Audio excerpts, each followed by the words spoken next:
Bom dia, meus irmãos. Muita alegria, nós estamos aqui revendo alguns irmãos queridos, outros que eu não conheço, mas estamos mais contentes ainda de poder compartilhar um pouquinho aqui da palavra de Deus com os irmãos. Como o reverendo Tiago já falou, nós vamos pregar na Epístola aos Gálatas. Então eu peço que os irmãos abram a Bíblia de vocês no texto de Gálatas, no capítulo 5. Gálatas, capítulo 5. Nós leremos o restante do capítulo, versículo 16 até o versículo 26. Eu lerei, eu peço que os irmãos estejam atentos à leitura da palavra de Deus. Gálatas capítulo 5, versículo 16 ao versículo 26.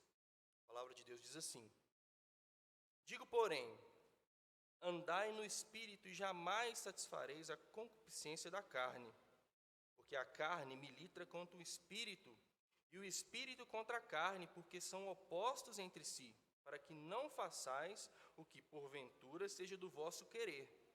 Mas, se sois guiados pelo Espírito, não estáis sob a lei. Ora, as obras da carne são conhecidas e são prostituição, impureza, lascívia, idolatria, feitiçarias, inimizades, porfias, ciúmes, iras, discórdias, dissensões, facções, invejas, bebedices, glutonarias e coisas semelhantes a estas, a respeito das quais eu vos declaro, como já outrora vos preveni, que não herdarão o reino de Deus os que tais coisas praticam. Mas o fruto do Espírito é amor, alegria, paz, longanimidade, benignidade, bondade, fidelidade, mansidão e domínio próprio. Contra estas coisas não há lei. E os que são de Cristo crucificaram a carne com as suas paixões e concupiscências. Se vivemos no Espírito, andemos também no Espírito. Não nos deixemos possuir de vanglória, provocando uns aos outros, tendo inveja uns dos outros. Vamos orar mais uma vez? Feche seus olhos. Pai amado, nós estamos aqui diante da Tua palavra, porque nós reconhecemos que ela tem muito a nos ensinar. E por isso nós rogamos que o Senhor nos ajude a compreender o significado dessas palavras e que o Teu Santo Espírito aplique essas palavras aos nossos corações, para que as nossas vidas possam mudar, para que possamos ser conformes à imagem do Teu Filho Jesus. E é no nome dEle que nós oramos. Amém. Meus irmãos, eu tenho tido a oportunidade nesse ano de 2019 que passou de expor a Epístola aos Gálatas lá na nossa igreja do bairro Nazaré. E agora eu estou chegando ao final da Epístola lá e aproveitei para pregar aqui também o versículo 16 até o versículo 26, que é talvez umas partes mais belas dessa Epístola aqui. Nós lemos aqui anteriormente o começo do capítulo, que foi do versículo 1 até o versículo 15, que talvez, segundo alguns comentaristas, é o ápice dessa epístola, que fala sobre a liberdade que nós temos em Cristo Jesus. O apóstolo, desde o primeiro capítulo, vem trabalhando esse assunto, dando vários argumentos, mostrando como que em Cristo nós somos livres do jugo da lei e dessas tradições vazias, como, por exemplo, no versículo que nós lemos aqui, o versículo 2 do capítulo 5, ele estava trabalhando, por exemplo, a questão da circuncisão entre os gentios ali.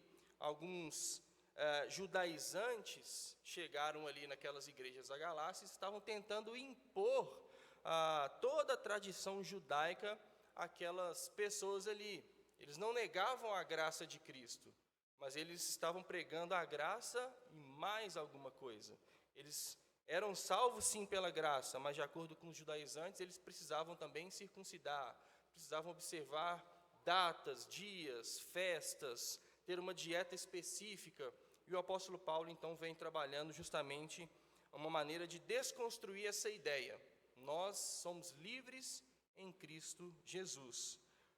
E um dos motivos pelo qual nós decidimos pregar esse texto lá na nossa igreja, junto com o pastor e com o conselho, foi justamente esse tema sobre liberdade cristã, que é muito mal entendido no meio das igrejas aqui, principalmente no Brasil. Vamos olhar aqui para o nosso contexto.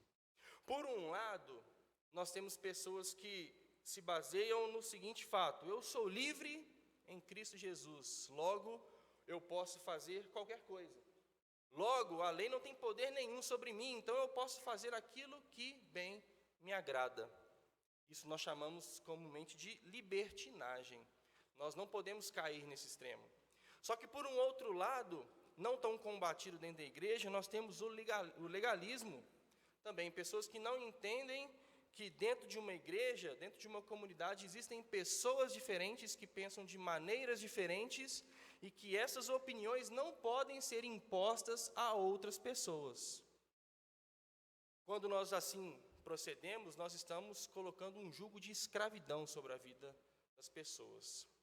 Portanto, nós chegamos à conclusão lá que era importante nós trabalharmos sobre o tema liberdade cristã, para que a gente não pudesse nem pender para um lado da libertinagem, nem para o outro extremo, que é o legalismo.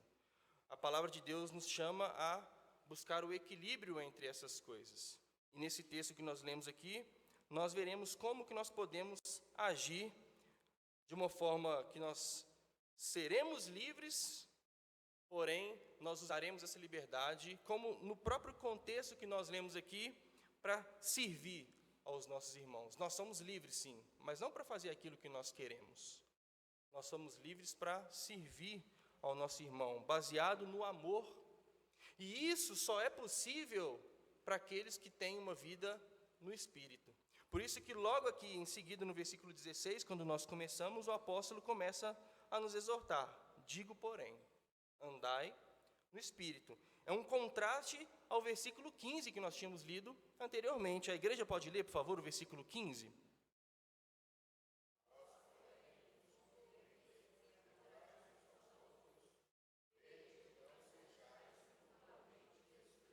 Existiam ali algumas discórdias, algumas brigas entre aqueles irmãos ali da Galácia, e o apóstolo Paulo agora então vai tentar dar algumas instruções de como eles deveriam agir, de como eles deveriam proceder, de forma a evitar essas discórdias, de forma a evitar estas contendas.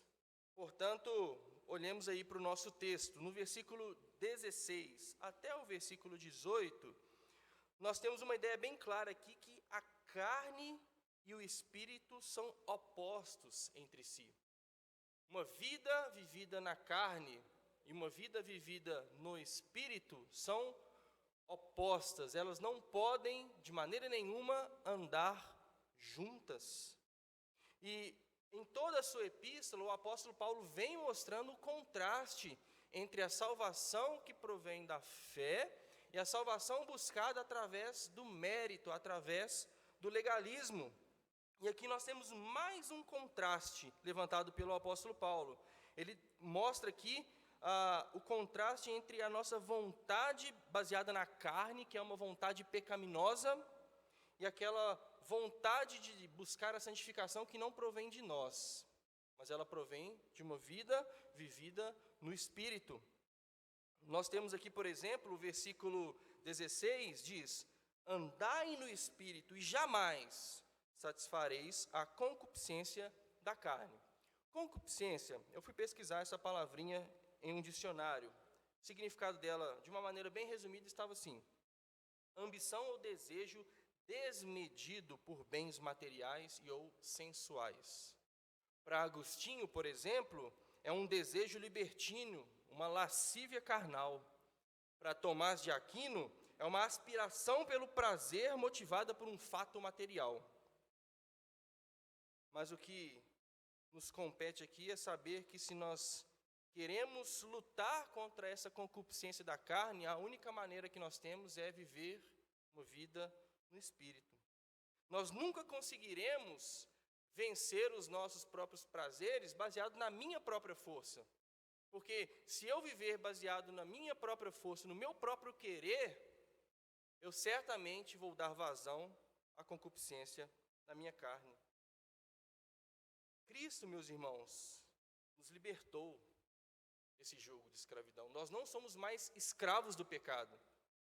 Ainda, infelizmente, nós estamos sujeitos ao pecado porque nós ainda estamos diante da presença dele. Mas nós não somos mais escravos do pecado. E o texto continua dizendo no versículo 17 que a carne, agora que nós somos de fato regenerados pelo Espírito Santo, a carne milita contra o Espírito. Nós temos aqui um verbo militar mesmo. Existe uma briga, uma luta constante entre os meus desejos carnais e o novo homem que eu sou em Jesus Cristo. E o versículo 17 deixa bem claro que essa luta existe porque eles são opostos entre si. Não há amizade entre a carne e o Espírito. Não há a menor possibilidade de conciliar uma vida no Espírito, mas satisfazendo os desejos da carne. Não existe crente carnal, meus irmãos. Muitos defendem essa ideia, inclusive hoje em dia, que existem os crentes espirituais e os crentes carnais. Não existe crente carnal. Não há como conciliar essas duas coisas. E o apóstolo Paulo deixa bem claro, eles são opostos entre si. Mas, versículo 18, se sois guiados pelo Espírito, não estáis sob a lei. E é importante a gente ressaltar um aspecto aqui. Esse não estar sob a lei não quer dizer que nós não devemos cumprir a lei. Porque os 10 mandamentos estão lá e eles são para nós. Hoje, no século 21, nós devemos cumprir, mas não por medo da condenação, porque nós não estamos mais sobre o jugo da condenação da lei, mas nós agora obedecemos por gratidão ao nosso Senhor Jesus Cristo. A vida no Espírito, então, para terminar esse primeiro momento, é a única solução, é a única alternativa vitoriosa para vencermos tanto o nosso legalismo quanto uma vida de libertinagem. Não se enganem, a vida no Espírito é o único caminho que nós temos para vencer as concupiscências da nossa carne. Em segundo lugar, nós vemos aí do versículo 19 até o versículo 21. O apóstolo Paulo, como um bom mestre, ele quer nos ensinar da maneira mais clara possível. E aqui ele está nos mostrando que as obras da carne, elas não são de maneira nenhuma viáveis para qualquer crente no Senhor Jesus. Não são opções que eu posso simplesmente colocar num papel ou na própria mente e pensar, eu posso fazer essas coisas, eu posso viver praticando essas coisas. O apóstolo Paulo deixa bem claro, não. Elas não são opções viáveis para o crente. E, como eu estava dizendo, como um bom mestre, ele quer explicar detalhe por detalhe. Ele não simplesmente fala de uma forma geral ou de uma forma genérica. Não, ele dá nome a cada uma dessas obras. Mesmo não sendo uma lista fechada, ele não está tratando exaustivamente desse tema aqui, mas ele traz vários aspectos, várias obras da carne que nós devemos fugir delas. E, lendo alguns comentaristas, alguns concordam que o apóstolo Paulo, basicamente, ele dividiu essas obras em 4 categorias.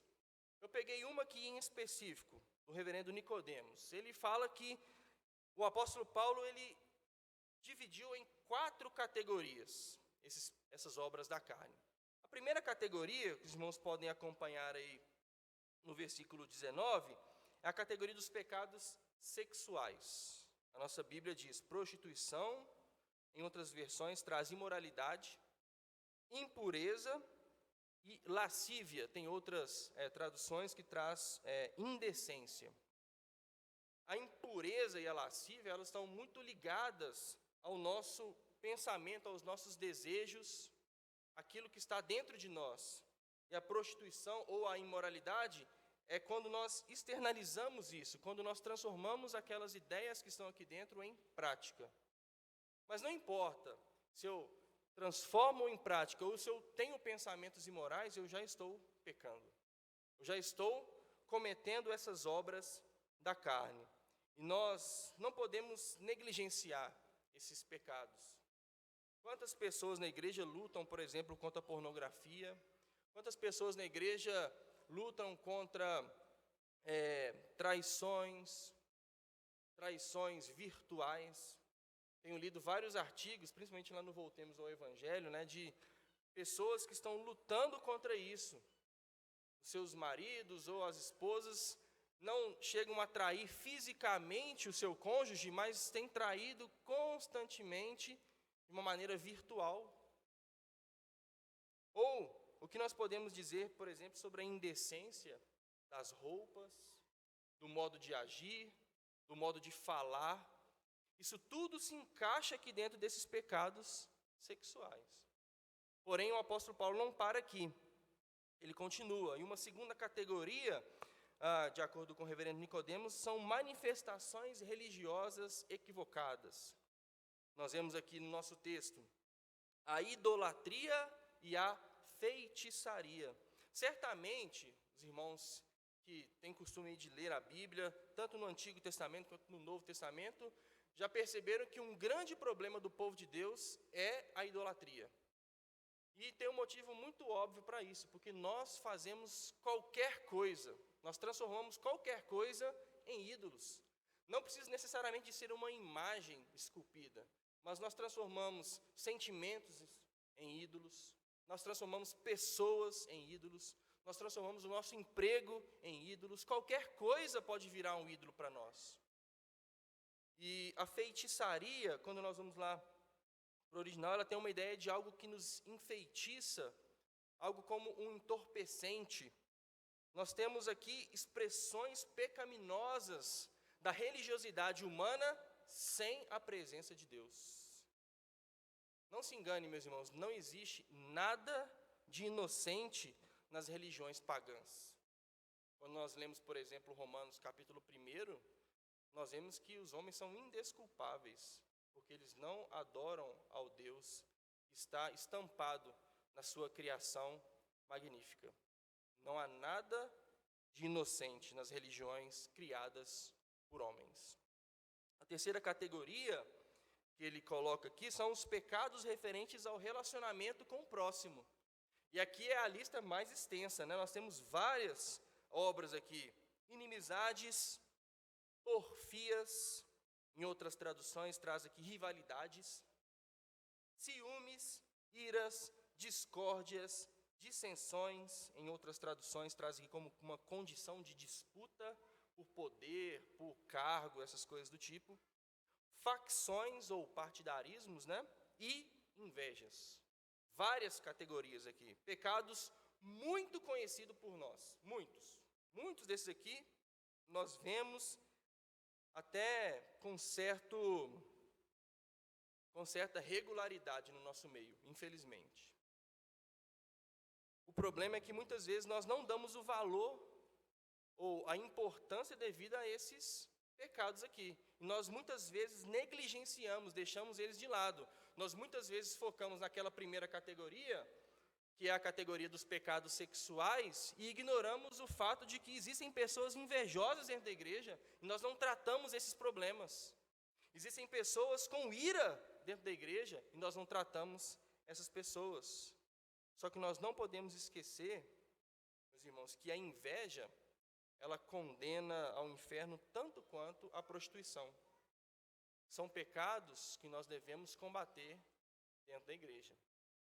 E por fim, a quarta categoria que ele coloca aqui é a categoria dos pecados cometidos na coletividade. Bebedices e glutonarias. Aqui não é simplesmente uma pessoa se embriagar, ou uma pessoa que está comendo muito. Aqui, bebedices dá uma ideia de que aquelas festas pagãs que haviam naquela época, de pessoas que iam para lá enchiam a cara, comiam mais do que o devido, tinham muitas vezes atos sexuais também entre eles. E, de certa forma, nós podemos até dizer que na igreja brasileira se combate bastante, por exemplo, a questão das bebedices, daquelas pessoas que ficam embriagadas. É um pecado, sim, e deve ser combatido. Porém, eu lhe pergunto, quantos sermões você já escutou sobre glutonaria? Talvez, se eu tivesse que chutar, esse pecado ele é muito mais frequente no nosso meio do que a embriaguez, por exemplo. Os dois são tão condenáveis igualmente diante de Deus. E nós não podemos esquecer que o excesso nas coisas que Deus nos deu como dádiva é pecaminoso. Não se enganem, tá? Nós não podemos beber e comer da forma que nós bem entendemos. Isso também o apóstolo Paulo diz, são obras da carne. O excesso dessas coisas são obras da carne. E como eu disse, a lista ela não está fechada. A gente poderia aqui, por exemplo, ir para outros textos do próprio apóstolo Paulo para completar essa lista, como o texto de 1 Coríntios 6, versículo 9 e 10. Nós temos uma listinha lá também, de algumas outras características que não estão descritas aqui. Lá em Romanos, capítulo 1, do versículo 28 ao 32, também nós temos outras características. Mas o fato aqui, e o ponto central aqui, está no versículo 21. Não é simplesmente ficar de forma exaustiva trabalhando cada um desses aspectos, mas é entender que aqueles que vivem praticando estas coisas não herdarão o reino de Deus. A igreja pode ler, por favor, o versículo 21, principalmente o finalzinho dele aí.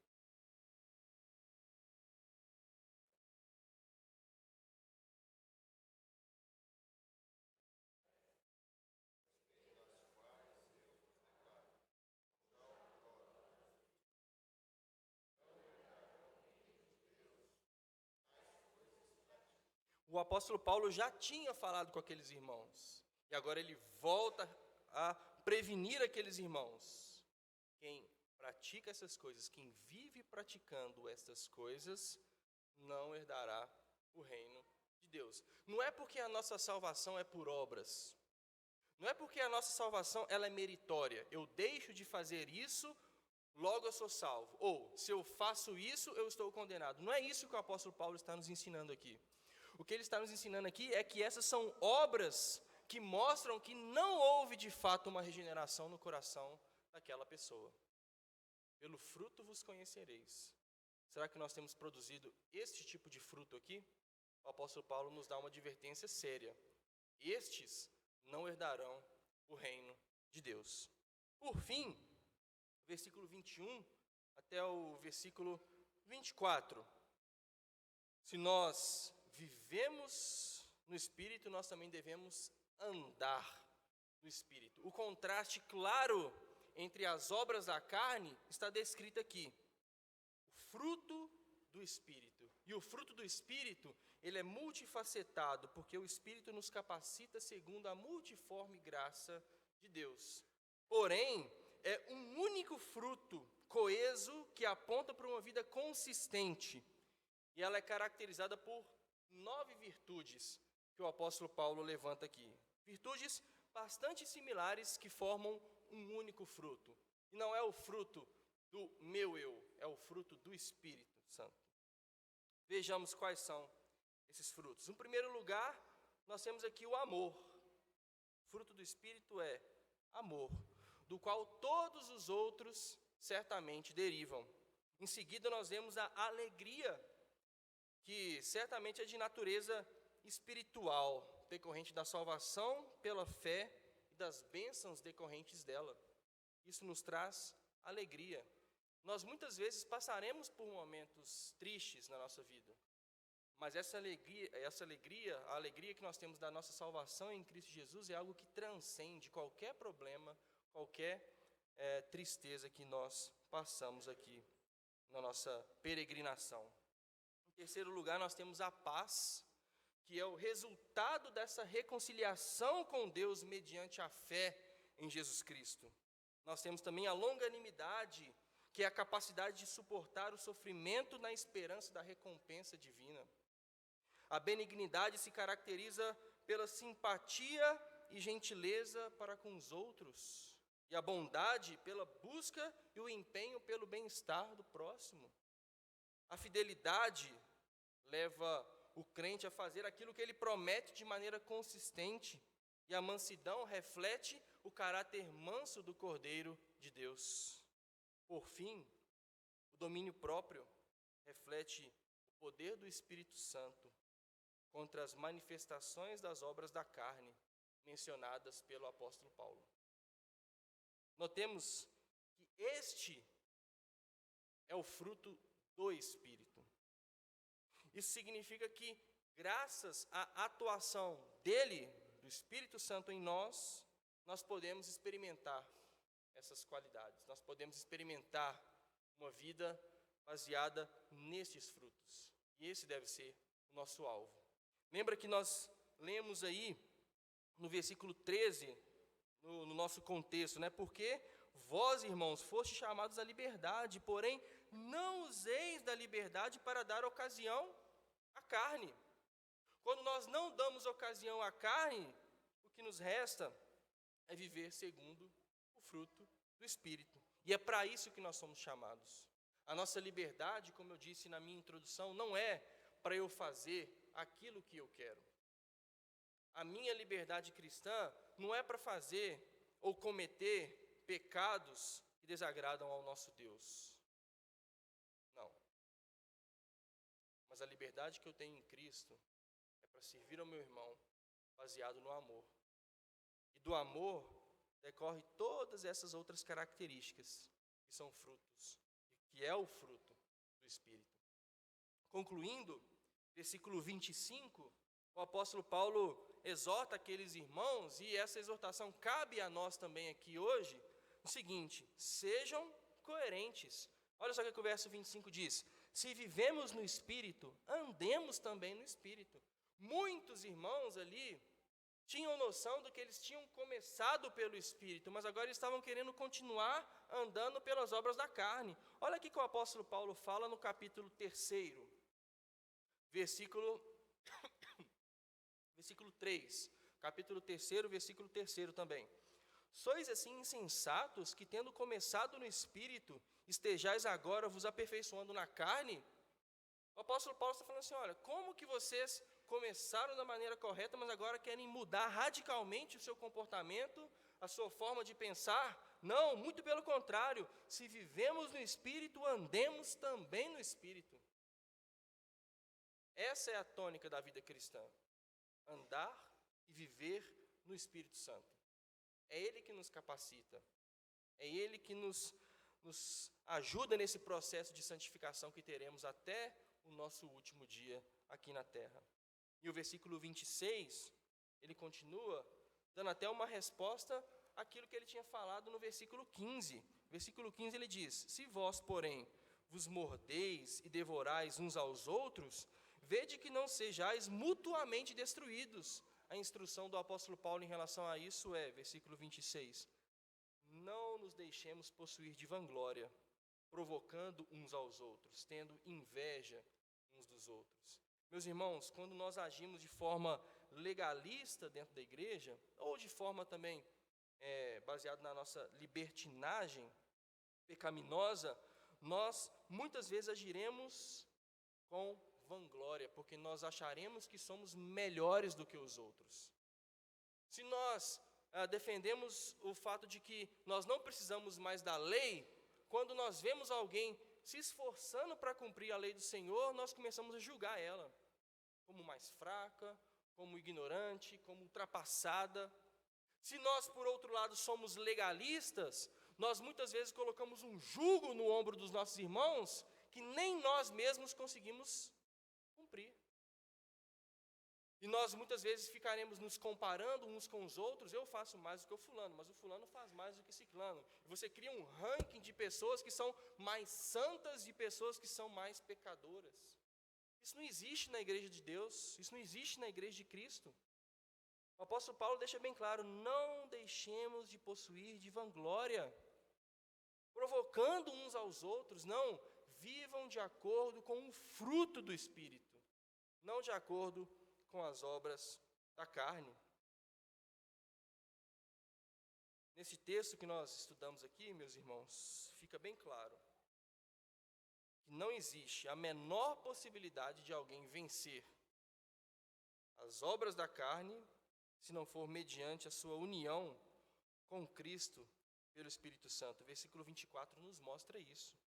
E os que são de Cristo Jesus crucificaram a carne com as suas paixões e concupiscências. Por isso nós podemos dizer, assim como o apóstolo Paulo diz, lá no capítulo 4, no capítulo 3, nós somos filhos de Deus, mediante a fé em Jesus Cristo. Nós somos adotados em Cristo Jesus. Capítulo 2, ele diz, porque eu, versículo 19, porque eu, mediante a própria lei, morri para a lei, a fim de viver para Deus. Estou crucificado com Cristo.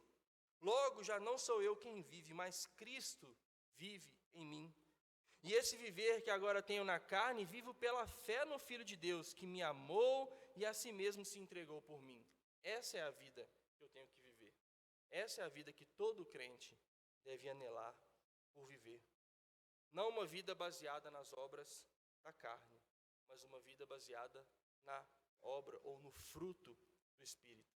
E nós só conseguimos isso porque nós estamos unidos com Cristo Jesus.